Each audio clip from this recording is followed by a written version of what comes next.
So what is the Euthyphro objection? So we kind of covered it a little bit here. Socrates is talking to Euthyphro, and he's bragging about being pious. So it's good to be pious. And Socrates, in Socraterian fashion, goes, well, what is piety? Yeah. And so I just remember that the very first dialogue part is he points to his action as being what piety is. Right. Like, okay, well, that's an example of what piety is to you, but what is the definition? So again, it's always good to define your terms here.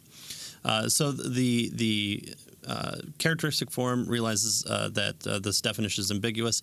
Are acts pious because the gods, remember they're talking about in the pantheistic universe here. These are the Greeks. Yeah, right. Are acts pious because the gods love them, or do the gods love them because the acts are pious? So that's the dilemma, right? It is, right. And so, so he goes into explanation. So I won't give my take on it. So either option seems to put the believer in an awkward spot. On the first hand, what makes an act pious? The gods love the act. Then the god defines what acts are pious. But what if the gods had happened to love rape? Then rape would be a pious act. So yeah.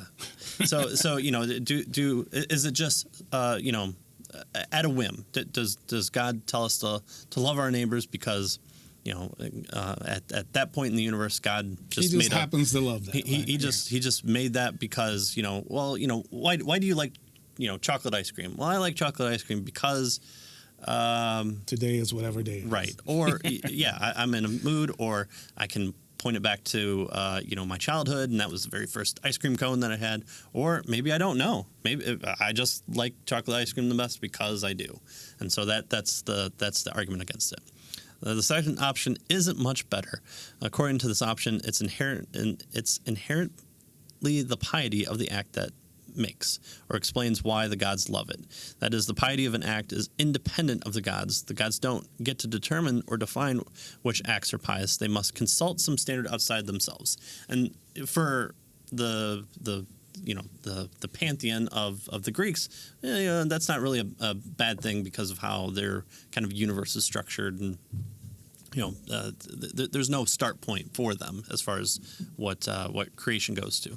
But for us, for the Christian God, as being outside the universe and a focal point for creation, who's he appealing to? And if he's appealing to some other person, and this is kind of a critique sometimes that people have of Craig's understanding of God, is that if God has to play the hand he was dealt, well, who's the dealer? Who's the house? We need to start worshiping whoever is dictating to God what we want to get on the good side of the dealer, right? Right. Is there some secondary universe that God exists in that he's pulling these attributes or these commands from? So it's a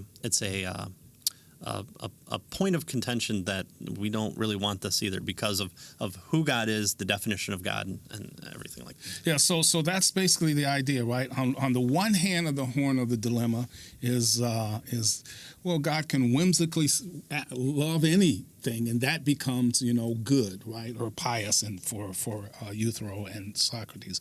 On the other hand, we have something that's independent of God, and so God has to appeal to that in terms of what is good, in the same way that we would appeal to something, right? So that's kind of the issue here. Yeah. And for the believer, both things seem to be problems because we want more than just some type of whatever God thinks at the moment, that's what's good, right?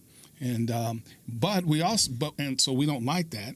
And we also don't like the fact then that the other hand of the dilemma, the other horn of the dilemma rather, is that something independent that God has to appeal to, because we want God to be the ultimate, the ultimate reality, the ultimate value. And that's what he claims to be. Right. Yeah. So that's kind of the Euthyphro objection. There's two parts, and neither one of them feel good. Right. And you must choose either one, right? That's right. Yeah. So it's a dilemma, which is two, right? And so it lends itself to the arbitrary, objection. And so that's what we want to look at. Right.